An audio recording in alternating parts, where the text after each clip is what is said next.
Bonjour, ça me fait plaisir de revenir à Paris. Ça fait 5 ans que je suis parti m'installer à San Francisco, dans la Silicon Valley. J'ai créé 2 startups avant ici en France. Ma première startup, je l'ai créée à Limoges. Et j'étais pas du tout prédestiné pour créer des startups, et encore moins dans le domaine de la technologie. Moi, à la base, je suis un littéraire. J'ai fait une thèse sur Borges et la littérature argentine, et le complexe du labyrinthe. Donc, vous voyez, non, souvent on me dit oui, non, mais moi j'ai pas fait HEC. Bah moi non plus, quoi. Hein. Donc, ça n'empêche pas. Donc voilà, j'étais à Limoges et on a créé ça avec mon frère Manuel, que vous connaissez peut-être. Et on savait pas à cette époque-là ce qu'on allait créer. Je me rappelle qu'on avait des réunions où on se disait qu'est-ce qu'on va faire. On avait envie de faire un truc sur Internet, et les réunions, c'était vraiment est-ce qu'on va devenir fournisseur d'accès Internet. On était à Limoges. Hein. Hébergeur de sites web ou créateur de sites web. C'était vraiment ça les questions stratégiques qu'on avait. C'était vraiment une époque assez formidable. Je ne suis pas sûr qu'on revive ça maintenant. Et finalement, on a décidé de créer des sites web parce que c'était ce qui nous faisait le plus kiffer à l'époque. Et donc, on a créé une agence qui est devenue Imakina, que vous connaissez peut-être. Et bon, maintenant, c'est une grosse agence. Il y a 600 personnes réparties un peu partout en Europe. Et on a créé ça de Limoges. Et après ça, donc quand on a revendu la société en 2006, moi j'en avais marre de faire des professional services, donc j'avais vraiment envie de faire du software, parce que j'étais un littéraire et que je devais faire du software. Et donc j'ai créé cette fois à Paris, à la capitale. Donc je suis passé de Limoges à Paris, je suis passé de Ligue régionale à la Ligue nationale. Et j'ai créé un éditeur de logiciels que vous connaissez peut-être, qui s'appelle Blue Kiwi, et qui faisait du réseau social d'entreprise. Et autant la première start-up, on n'a pas du tout levé d'argent. De toute façon, à Limoges, on ne lève pas d'argent, quoi, en fait. Donc, à part des cèpes et des châtaignes. Et avec Blue Kiwi, on a levé beaucoup d'argent, peut-être trop d'ailleurs. Mais ça, c'est un autre sujet, on en parlera peut-être une autre fois. Et on est devenu leader en Europe des réseaux sociaux d'entreprise. Aujourd'hui, je sais que ça paraît très commun, mais quand on a fait ça en 2006, on n'était pas nombreux, quoi, à parler d'introduire de la conversation à l'intérieur des organisations et des entreprises. J'ai dirigé cette boîte pendant 5 ans. C'est par l'intermédiaire de Blue Kiwi que je suis parti à San Francisco, puisqu'on a décidé d'étendre le business de Blue Kiwi aux US en 2010. Et finalement, on a vendu la boîte ici. C'est Atos qui a racheté Blue Kiwi en 2012. Et donc, j'étais à San Francisco. Et si vous voulez, moi, je suis un peu en extra ball, quoi. C'est comme quand on joue au flipper, quoi, en fait. C'est-à-dire que moi, je ne devrais pas être là. Je ne devrais pas être en train de vous parler. Je ne devrais pas être en train de vous raconter ça. Je devais être devant une classe en train d'expliquer Borges, la littérature argentine, la culture hispanique et ce genre de choses-là. Donc, j'étais à San Francisco. C'était en 2012. Je venais de revendre ma deuxième boîte. Et je me suis dit, qu'est-ce que je fais ? Est-ce que je rentre en France ? En 2012, François arrivait.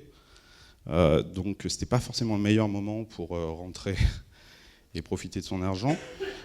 Donc j'ai décidé de rester, mais au-delà de la blague, vraiment ce qui est intéressant, c'est que je pense que je me suis senti pour la première fois à San Francisco vraiment à l'endroit où ça se passait.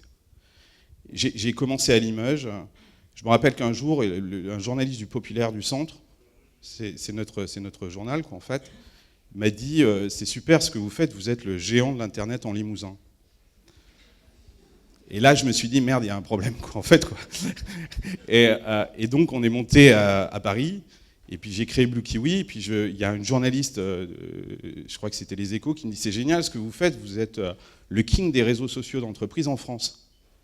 Et là aussi, je me suis dit c'est un truc qui coince et tout ça. Et donc là, maintenant, je suis à San Francisco, et j'ai vraiment l'impression, ce que j'ai l'habitude de dire, cette analogie de jouer la Champions League. Ça ne veut pas dire que je vais gagner la Champions League, mais voilà, j'ai joué en Ligue régionale, j'ai joué en Ligue nationale, et quand tu as l'opportunité d'aller jouer au Barça, tu dis pas non, quoi, en fait. Et c'est vraiment ça ce qu'on sent, et San Francisco et la Silicon Valley, c'est la Champions League. Et il ne faut pas aller en Champions League en pensant que ça va être plus facile. J'entends beaucoup d'entrepreneurs qui me disent en France c'est trop dur, c'est trop compliqué, je vais partir à San Francisco parce que c'est beaucoup plus simple, c'est de là-bas que ça se passe, etc. C'est beaucoup plus dur. C'est beaucoup plus dur à San Francisco, et notamment pour une raison, c'est que la principale difficulté, c'est justement cette notion de culture. C'est-à-dire que la première chose qui m'a vraiment frappé quand j'étais à San Francisco et que j'ai commencé à créer ma start-up Quarter, qui est donc ma 3e start-up, qui est une boîte US californienne avec des employés avec de l'américain dedans, et donc vraiment sur un modèle américain. La première chose qui m'a vraiment interpellé, c'est la différence culturelle qu'il y a entre une start-up française, j'en avais fait 2, et une start-up américaine. Et aux États-Unis, quand vous arrivez aux États-Unis, quand vous allez à San Francisco, quand vous voyez les Américains, le grave problème, c'est qu'ils nous ressemblent. Ils sont à peu près comme nous. On pense qu'ils pensent comme nous. C'est des démocrates. C'est une société plutôt judéo-chrétienne, capitaliste. Je rappelle qu'on est capitaliste. Et donc plutôt libéraux. Et on se dit, c'est pareil que chez nous, donc on va adapter les mêmes recettes, on va faire la même chose. J'ai quand même créé 2 startups en France, j'ai été successful, donc il n'y a aucune raison, je vais faire la même chose à San Francisco. Et en fait, plus tu restes là-bas, et plus tu te rends compte que ces gens-là n'ont strictement rien à voir. Mais vraiment rien à voir. Et que la façon d'ambitionner son entreprise, le projet d'une startup, la façon de construire une startup, la façon de manager des gens, est complètement, presque inverse de la façon de faire ici en France, et plus largement en Europe, parce que ce n'est pas un problème français, etc., etc. Alors, je vais être très provocateur, j'ai une analogie, j'utilise beaucoup d'analogies, elles ne sont pas toutes heureuses, hein, mais je suis réputé pour ça. Donc j'ai un truc en ce moment que je dis, c'est très provocateur, mais je dis qu'en France, on crée des startups souvent comme Jean-Pierre Mocky fait des films. Et à San Francisco, c'est Hollywood. Et donc, on fabrique des startups à San Francisco comme Hollywood fait des films. C'est-à-dire que les Américains, Hollywood ne fait pas des films pour les Américains. Hollywood fait des films pour le monde entier. Spider-Man, c'est pas fait pour les Américains. Spider-Man, c'est fait pour la planète entière. Et quand je dis qu'on fait souvent en France, et c'est volontairement caricatural, provocateur, j'ai strictement rien contre Jean-Pierre Mocky, surtout qu'en plus, il n'a pas l'air commode, quoi, en fait. Mais je l'utilise, je dis Jean-Pierre Mocky, j'ai rien non plus contre le cinéma indépendant, c'est génial le cinéma indépendant, c'est très intéressant, etc. Mais on ne peut pas comparer le cinéma indépendant et le cinéma d'Hollywood.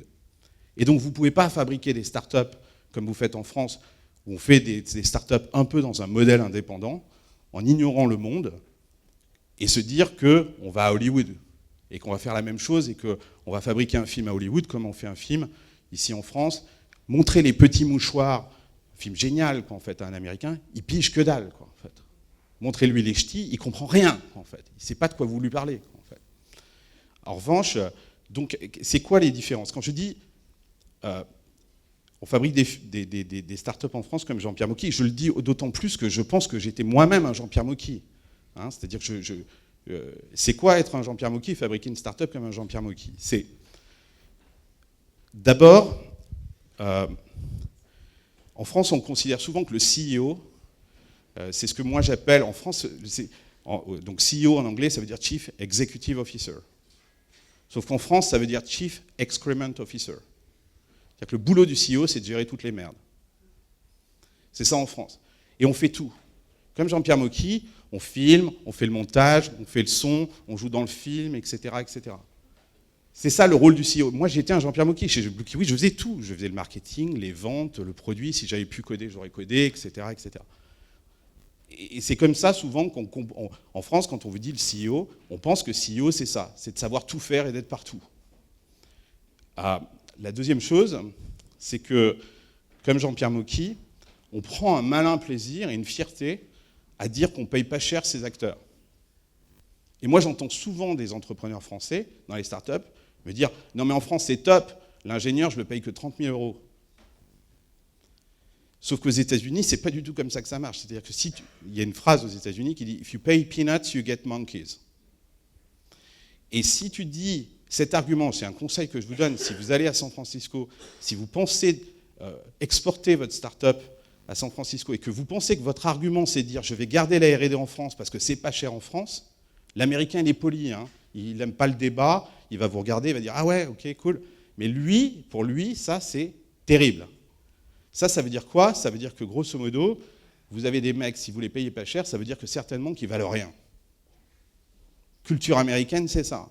Si un mec vaut quelque chose, on le paye très cher. Et aux États-Unis, la rockstar, c'est le développeur. Si vous payez pas cher vos développeurs, il y a un loup, il y a un truc qu'ils ne comprennent pas. Ils ne savent pas pourquoi. Et il faut arrêter de penser que, j'entends aussi souvent qu'on dit « mais les ingénieurs français, ils sont formidables, c'est les meilleurs du monde ». Et ils sont très bons. Mais l'ingénieur italien, il est très bon aussi. Hein. L'ingénieur ukrainien, il est très très bon aussi. Les ingénieurs, aujourd'hui, on est dans un monde globalisé, et de toute façon, des ingénieurs en France, on n'en produit pas énormément. En Chine, on forme 1 million d'ingénieurs tous les ans. On n'est pas capable, serait-ce que sur des questions démographiques, de former ça. Donc cette façon de dire et de penser que, voilà, on va payer pas cher les mecs, que ça c'est vachement bien, et que ça va nous permettre d'en recruter plus et d'aller plus vite, les Américains ne le comprennent pas. La troisième chose, c'est que comme Jean-Pierre Mocky, les histoires qu'on raconte sont souvent des histoires françaises, qui parlent qu'aux Français. Et ça, c'est pas du tout la culture aux États-Unis. On fabrique des startups pour résoudre des problèmes mondiaux, pas pour résoudre des problèmes français. Un exemple, une boîte, il n'y a aucun déshonneur, etc., et une boîte formidable qui a un succès génial, qui est par exemple Vente Privée. Vente Privée règle un problème français. Il y a une réglementation des soldes en France, et ils sont venus régler ce problème-là avec succès, avec brio, avec plein de choses. Mais c'est une start-up qui règle un problème français. Les start-up américaines règlent des problèmes mondiaux. Uber règle un problème mondial. Airbnb règle un problème mondial. Google règle un problème mondial. Donc, arrêtez de raconter des histoires françaises, racontez des histoires mondiales. Et commencez à vous soucier. Ça aussi, c'est une mentalité qu'il a fallu changer, de dire comment est-ce que je commence à me poser la question du monde et plus la question du 8e arrondissement de Paris. Et comment est-ce que je commence à régler les problèmes, pas du 8e arrondissement de Paris, mais des problèmes du monde entier. Les Américains sont très bons là-dessus. Et pour eux, c'est très facile, parce que le monde, c'est eux. Enfin, dans leur tête. Je vous rappelle que San Francisco a gagné la Champions League de baseball l'année dernière. Ils sont World Champions. Ils ont battu Cincinnati. Non mais, comprenez, c'est comme si Nancy, PSG gagnait Nancy, et qui disait on est champion du monde. Il n'y a personne de Nancy? D'accord. J'ai essayé de trouver une équipe où il y aurait moins de monde, quoi, mais j'aurais pu dire Limoges, mais il n'y a pas d'équipe de foot. Donc vous voyez ce que je veux dire, dans la mentalité des Américains, le monde c'est eux. Et ça peut emmerder du monde, mais c'est la vérité. Quand vous posez la question à un CEO américain, comment vous faites pour réussir? C'est quoi la secret sauce? Vous avez ces interviews un peu bateaux où le journaliste américain dit mais comment vous avez fait pour être aussi successful, etc., etc. Et le CEO américain a toujours cette réponse qui est de dire en fait, le secret, je vais vous le dire, il faut rester soi-même.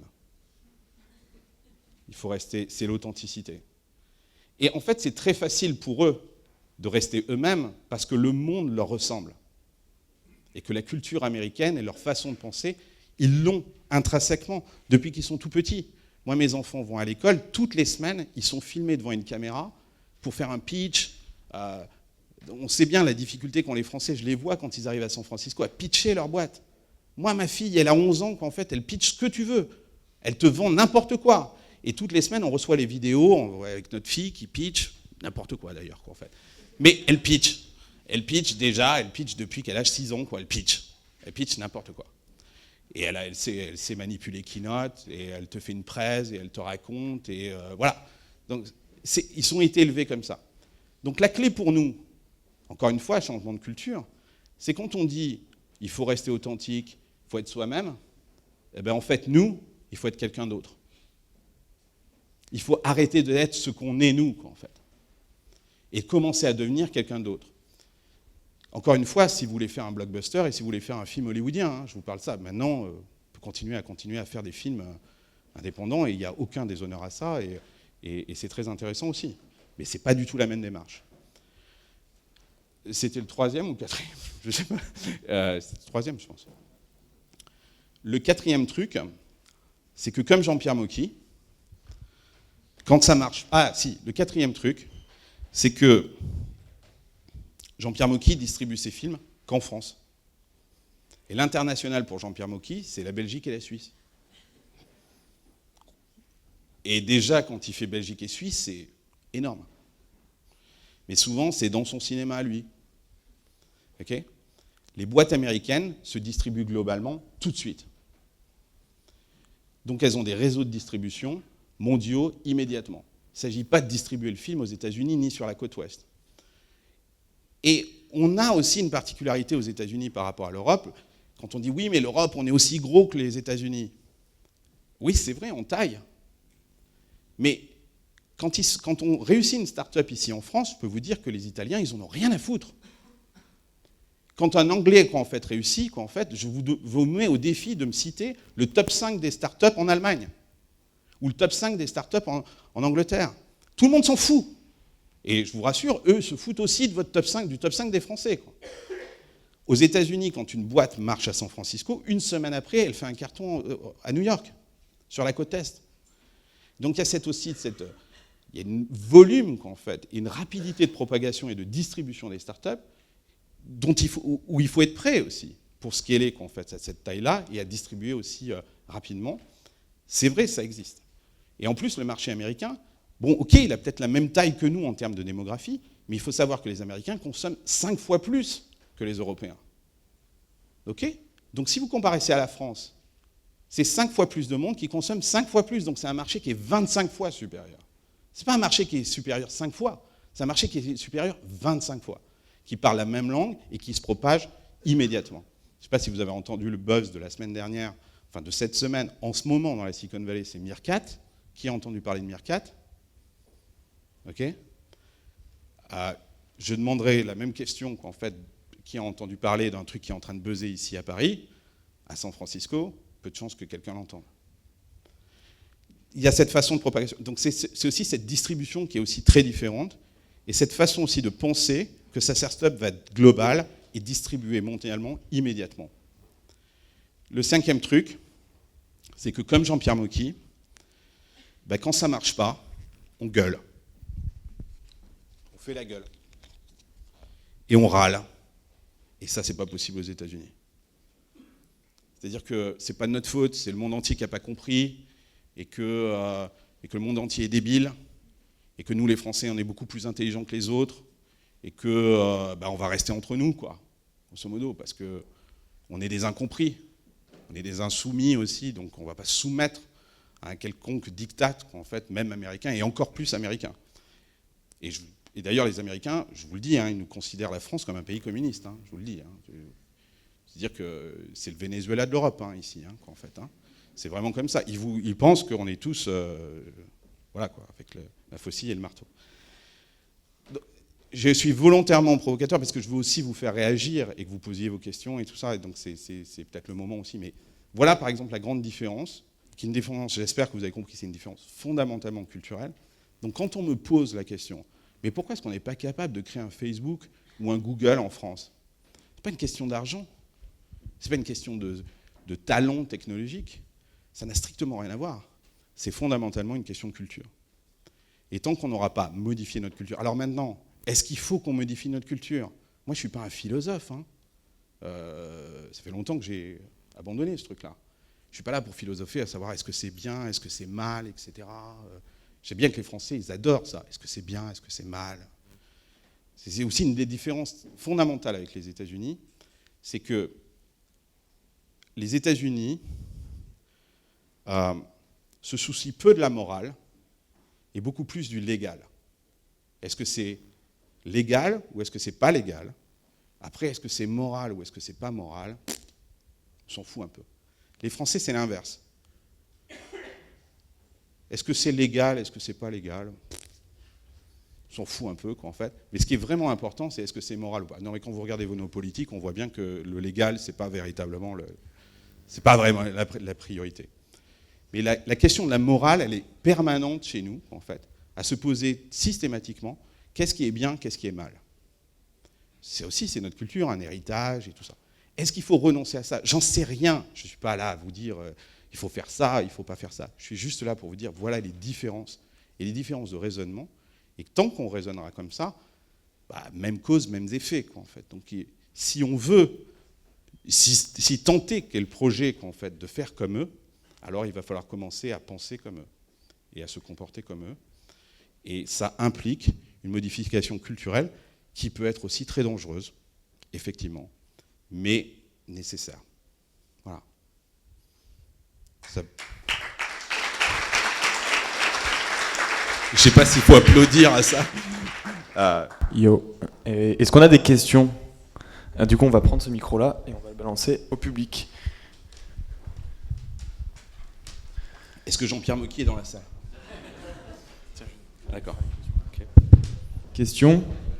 Vas-y, en premier. Vous parlez de la... Non, tu parlais. Parce que tu parlais alors. Déjà, il faut commencer par tutoyer les gens. Ouais, en fait. très bien. Parce que j'ai l'impression d'être un vieux con, en fait. Je suis un gorille cendré, mais... Qu'en Europe, on avait une culture différente, justement, mais c'est pas aussi une histoire de où est-ce qu'on regarde. Justement, si en France, on regarde qu'en France, c'est justement pour ça qu'on ne peut pas faire de start-up qui veulent rayonner dans le monde. Non, c'est... Il y a des gens de la French Tech, là, dans la salle. Bon, tant pis, de toute façon, c'est pas grave. Non, c'est une vraie bonne... Alors, je vous ai fait mon parcours d'entrepreneur. Après, malheureusement, peut-être j'ai aussi un vernis politique de tout ça. J'étais à l'origine du mouvement des pigeons. Et donc, j'ai lancé la fronde et j'ai combattu Cahuzac, Montebourg, Moscovici et tous les autres, jusqu'à ce qu'on nous envoie Fleur Pellerin pour essayer de nous draguer, quoi, en fait. Quoi. Ça a marché, en plus. Quoi. Les entrepreneurs français ont ce syndrome formidable qui est le syndrome de Stockholm. C'est qu'au bout d'un moment, ils se mettent à aimer leurs ravisseurs, quoi, en fait. Quoi. Et Fleur Pellerin a fait un super boulot, quoi, en fait. Hein. Elle a invité 3-4 mecs à l'Élysée bouffer des petits fours, et tout d'un coup, c'était... Voilà. Donc, je ne fais pas partie de ceux-là, en fait. J'ai toujours refusé tout ça. Donc, je me suis... je t'explique ça parce que... Et après, bon, je me suis réconcilié. Je suis aussi un entrepreneur qui est devenu socialiste après un geste malheureux, puisque j'ai fait un hug à Hollande, quoi, en fait. Et donc, on s'est mis à s'aimer, quoi. Donc, c'était beau. Et comme il était seul pendant son voyage aux États-Unis à ce moment-là, quoi, en fait, donc ça tombait bien. Il avait besoin de quelqu'un pour... donc, on a fait l'amour ensemble. Bref. Et c'était plutôt agréable, d'ailleurs. Trêve de plaisanterie. Ce que je veux dire par là, c'est que les politiques sont formidables parce qu'ils nous parlent de la France. C'est-à-dire que... Et je pense que la question, c'est plus les Français. C'est-à-dire qu'on nous demande de regarder la France. Mais moi, ce qui m'intéresse plus, c'est de regarder les Français, ce que les Français font. Ce que j'expliquais à François Hollande, c'est que je lui disais, vous savez, vous avez besoin que vos entrepreneurs français, si on veut que la France marche, il faut que les entrepreneurs français réussissent partout, et pas simplement en France. C'est génial hein, qu'on ait des entrepreneurs qui réussissent en France, c'est formidable. Mais si notre culture française a été à un moment de l'histoire mondiale, c'est parce qu'il y avait des Français qui étaient partout dans le monde. Alors peut-être pas de la meilleure des façons, mais en tout cas ils étaient partout et ils réussissaient aussi mondialement. Et on a besoin à nouveau de ce truc-là. Et c'est fini le temps, enfin je veux dire, personne n'a envie de porter un drapeau, enfin moi, même s'il y a quelques discours qui me font très peur depuis que je suis parti, quoi, en fait, aux États-Unis, mais moi je me reconnais pas du tout là-dedans à porter un drapeau French Tech, machin, allons enfants de la patrie, machin, arborer un coq, et bon, on a du bol, il est rose, quoi, mais c'est quand même un coq, quoi. Et on s'en fout de ça. Et il faut commencer à se poser la question des Français, et de faire réussir les Français. Donc oui, arrêtons de regarder la France, parce que la France, elle n'a d'intérêt que si elle s'inscrit dans le monde. Et donc, c'est pas renier la France que de regarder le monde. Sauf qu'on nous dit, voilà, moi, je me suis fait insulter par Mélenchon, il paraît que c'est un honneur, mais qui m'a traité de capitaliste, qu'est-ce qu'il m'a dit? Capitaliste, délocalisateur et je ne sais plus quoi d'autre. Enfin, il y en avait. Enfin, c'était assez violent, sans scrupules. Enfin, bon, bref, machin, etc. Mais qu'est-ce que c'est que ce délire, quoi, en fait, quoi. Moi, j'ai pas fui, quoi, en fait. Ah si, il m'a fuyard. Fuyard, c'est ça, c'était fuyard. Fuyard, parce que j'ai fui le fisc. Parce que c'est bien connu que la Californie est un paradis fiscal. Hein, c'est assez connu qu'en fait, d'ailleurs, Cahuzac s'est barré en Californie. Hein, quand il a eu du pognon à planquer quelque part, il l'a mis à San Francisco, dans des startups, bien évidemment. Donc, c'est ça, c'est effectivement ça. C'est pas ça la question. La question, c'est vraiment de regarder. Et moi, j'ai envie. Moi, je suis fier. Je joue pas aux Américains. Je suis pas un Américain. Je suis pas devenu un Américain. Je me sens très français et encore plus français depuis que je suis à San Francisco. Et je suis très fier et je suis même encore plus fier d'être français depuis que je suis à San Francisco. Et je pense que c'est ça. C'est qu'il faut arrêter de nous faire culpabiliser en se disant que si on paye pas nos impôts ici, putain, j'en ai payé des impôts ici. Hein, je peux vous le dire. Hein. J'ai fait ma part du boulot, quoi. Mais que si on les paye plus ici, donc du coup on n'est plus français et qu'on ne vaut plus le coup, etc., etc. Mais moi je pense que je fais du bien. Je rencontre beaucoup d'entrepreneurs comme vous qui viennent à San Francisco. On s'aide, on a une solidarité entre entrepreneurs français à San Francisco et on est super fiers d'être français. Et si on peut faire la nique aux Américains, ben on en est encore plus fiers. Bien évidemment, parce que ça a été encore plus dur pour nous, quoi. Et je pense que c'est comme ça qu'il faut commencer à raisonner. Et arrêter de raisonner pour la France. On n'est plus en 1914. Bonjour, déjà. Salut. Je voulais revenir sur ton parcours, je me permets de tutoyer. Alors, toi, tu es à l'origine un littéraire, tu as fait ta thèse, etc. J'ai enseigné dans l'éducation nationale, j'étais prof, tu vois. En effet. Ma question, c'est... J'ai connu la salle des profs, ma question, c'est... la galette des rois. Les couronnes, les fèves, tout ça. De classe, machin, etc. Ouais, j'ai tout vécu. Ma question, c'est de savoir, quand tu n'as aucune connaissance technique, comment tu fais pour créer ton entreprise dans le web ? Mais arrêtez de penser qu'il faut savoir. Ok ? Je sais, ça aussi, c'est notre éducation française qui nous dit c'est important de savoir. Quand on est un entrepreneur, mon boulot à moi, c'est pas de savoir. Mon boulot à moi, c'est de décider de savoir. Et mon boulot, c'est d'embaucher des mecs qui savent beaucoup mieux que moi, mais qui, à un moment, ne savent pas décider quelque chose. D'ailleurs, c'est très rare. Généralement, ils savent décider aussi. Mon boulot, moi, c'est de réunir, tu parlais de Dream Team, moi, je suis un sélectionneur. Je ne sais pas. Je ne sais pas coder en iOS. Je ne connais rien en Android. Et je m'en fous. Mais alors, tu ne peux pas t'imaginer. Ce n'est pas ça qui m'intéresse. Je ne sais pas. Il y a plein de choses que je ne sais pas. Sur le légal, je ne connais rien. Et je paye des avocats des fortunes pour ça. Donc, notre boulot d'entrepreneur, ce n'est pas de savoir. Donc, quand tu n'as pas ce savoir-là, notre boulot à nous, c'est de décider, d'entreprendre, de créer des choses, et donc de réunir des gens qui, eux, savent mieux que nous pour les faire ensemble. C'est ça, notre métier. Ce n'est pas de savoir. Donc, si tu n'as pas ces savoirs-là, ces connaissances-là, ton taf, c'est d'aller les chercher, d'aller les recruter. C'est ça, le vrai boulot. Le boulot du CEO, j'ai fait Jean-Pierre Mocky. Donc, c'est quoi un CEO aux US ? Ok, ça, vous voyez à peu près Jean-Pierre Mocky, son pull moutarde, machin, etc. Maintenant, c'est quoi le CEO américain ? C'est ça ce que j'ai appris aux États-Unis, mais ça m'a pris un bout de temps énorme. 5 missions. Il a 5 rôles. Son premier rôle, c'est celui d'avoir la vision. Ok ? Attention, je ne parle pas d'hallucination. Hein, souvent, la frontière entre vision et hallucination est faible, quoi, en fait. Je parle de vision. C'est-à-dire de comprendre qu'est-ce qui est en train de se passer dans le monde et d'inscrire son projet dans cette tendance, dans ce mouvement-là. Ça, c'est son premier boulot, d'avoir la vision. La deuxième mission, la plus importante, c'est de recruter.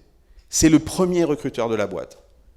Je passe mon temps à recruter des mecs et à recruter les meilleurs avec les besoins, avec les moyens que j'ai. Hein, je ne suis pas Box, je ne suis pas Facebook. Mais notre boulot, c'est de recruter. La troisième mission, c'est de faire du push management. Arrêter de faire les choses à la place des gens. Le pousse-toi de là que je m'y mette, quoi, en fait, c'est pas la mission du CEO. Le push management, c'est s'asseoir à côté des mecs qu'on a recrutés et leur dire « Tu sais ce que tu es en train de faire, c'est vachement important. Et je t'explique pourquoi ce que tu es en train de faire, c'est vachement important. Et qu'on a besoin que tu le fasses, etc. Il faut vraiment que tu le fasses. Et c'est critique, etc., etc. C'est ça le push management. La quatrième mission, c'est de représenter, d'être la voix extérieure de l'entreprise et de communiquer à l'extérieur de l'entreprise auprès de n'importe qui, à l'intérieur et à l'extérieur de l'entreprise. Et sa cinquième mission, c'est de trouver du pognon. Alors le pognon, ça peut être chez des clients par de la facturation, chez des investisseurs, etc. Maintenant, si vous pouvez prendre du pognon chez les clients, c'est toujours mieux que chez les investisseurs. Si vous pouvez vous passer de l'argent des investisseurs, c'est toujours mieux, en fait. Mais c'est ça sa mission, c'est de trouver de l'argent pour financer ce projet-là. Quand tu prends ces 5 rôles-là, vision, recruter, inciter les gens à faire et à leur faire comprendre pourquoi est-ce qu'ils font, communiquer à l'extérieur, chercher les moyens, c'est un full-time job. Tu n'as pas le temps de faire autre chose. Je ne sais même plus ce que c'était que ta question. Je suis en train d'essayer de la rechercher.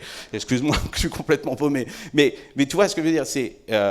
donc, tu me disais, oui, est-ce que je sais ou pas? On s'en fout. Est-ce que tu as besoin de savoir pour faire ça? Non, tu n'as pas besoin de savoir. C'est ça ton boulot, entrepreneur. Tu as juste besoin, si, peut-être de savoir sur la vision. Mais qui sait sur la vision? J'en sais rien. C'est du feeling, quoi. Tu ne peux pas poser la question où est-ce qu'on sera dans 5 ans. J'en sais rien. C'est pas grave. Oui? Question? Ça va aller? On est bien? J'ai trop pris... C'était parfait. Ok, ça allait? Un gros tonnerre d'applaudissements. Et bon courage. un grand merci.